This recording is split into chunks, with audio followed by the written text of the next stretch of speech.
สบายดีพี่น้องเนาะมวลหมู่สุคนมาพบมาพ่อกับคนมักสั่ง YouTube เด้อพี่น้องเด้อมื้อนี้เนาะอยู่ที่จุดซุ่มกระแตบหน้าพระดางเนาะก็คืออยู่หน้าพระดางเนาะมื้อนี้เฮาสิมาถ่ายคลิปถ่ายวิดีโอเนาะเก็บภาพเนาะในปี2022นี่ก็คือมีการซุ่มเหือเนาะอยู่ที่จุดซุ่มกระแตบหน้าพระดางเนาะถือว่าเป็นครั้งแรกเด้อพี่น้องเด้อให้พี่น้องได้ติดตามชมมึงเด้อพี่น้องเด้อเนาะถือว่าให้เฮาสิให้พี่น้องมาเบิ่ง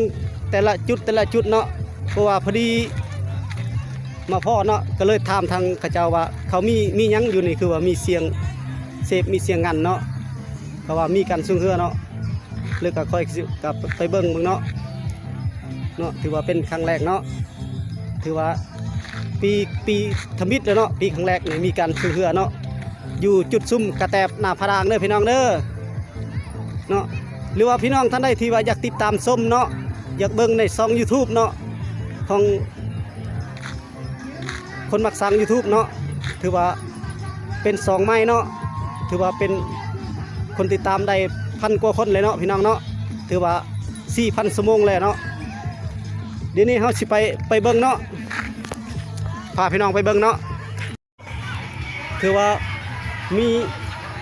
มีการเนาะลำบงเนาะครบงานครบชุดเนาะปีนี้เนาะพี่น้องเนาะปี2022นี่เนาะ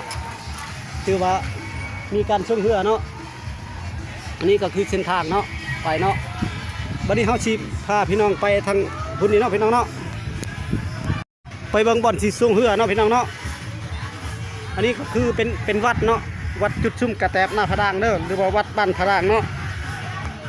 เดี๋ยวพี่น้องเด้อวัดบ้านพระดางเนาะถือว่ามีการซุ่มเหือเนาะพี่น้องเนาะอยู่จุดซุ่มกระแตบหน้าพระดางเนาะถือว่าเป็นครั้งแรกเนาะในปี2022นี่ถือว่าเรือระหว่างลาวกับเวียดนามเนาะมาแข่งกันเนาะในปีนี้นะพี่น้องเนาะ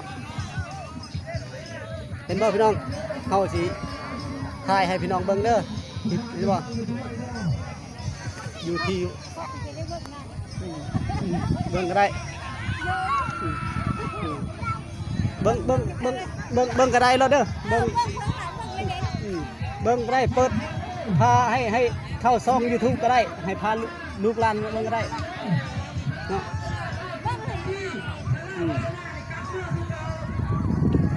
มีการแข่งขันเนาะเพื่อช่วงเด้อพี่น้องเด้อในสุกปี2022เนาะในปีนี้เนาะถือว่าเป็นครั้งแรกเด้อ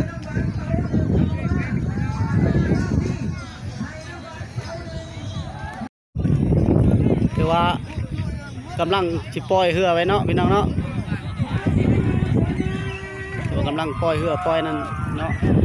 2 เหือ 2 ลำเด้อพี่น้องเด้อถือว่าเป็นแหล่งเนาะ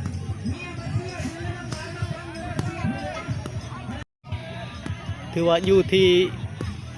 เขื่อนห้วยพงอย่าห้วยยังเนาะกะบ่ฮู้จักเนาะพี่น้องเนาะห้วยนี่เนาะทักทามเบิ่งเขาเจ้าว่าห้วยพงเนาะอันนี้คือเป็นเส้นทางเนาะเส้นทางที่ว่าแวะเข้าวัดเนาะอยู่จุดซุ่มกระแตบหน้าพระดางเนาะหรือว่าอยู่บ้านหน้าพระดางเนาะ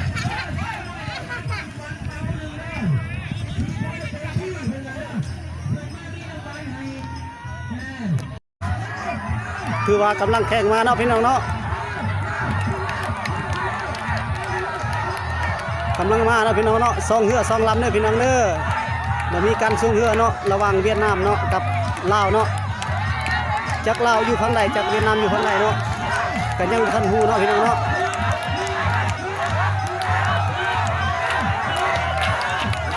อยู่ที่จุดซุ่มกระแตบหน้าพระดางเด้อพี่น้องเด้อมีการซุ่มเหือเด้อปีนี้ปี2022ปีนี้เนาะ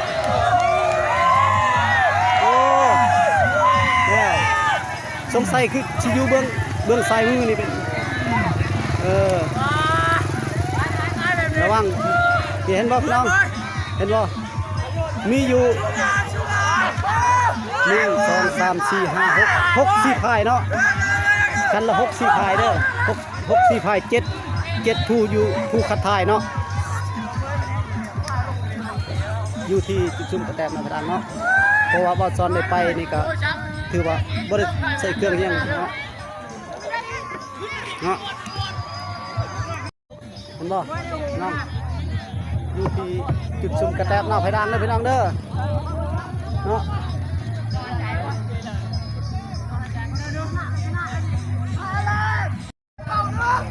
โอ้ถือว่าได้รางวัลคุณรางวัลน้ำวันต่อหนึ่งนะพี่น้องเนาะถือว่าการลงคลิปถ่ายคลิปก็หมดเพียงเท่านี้เนาะก็ผมถือว่าการถ่ายคลิปลงคลิปถือว่าหมดจบเพียงเท่านี้เนาะผมขอบใจเด้อพี่น้องเด้อผู้ใดอยากติดตามชมนะพิมพ์เข้าไปนะเข้าช่อง YouTube เนาะเขียนเป็นภาษาลาวก็ได้เด้อพี่น้องเด้อ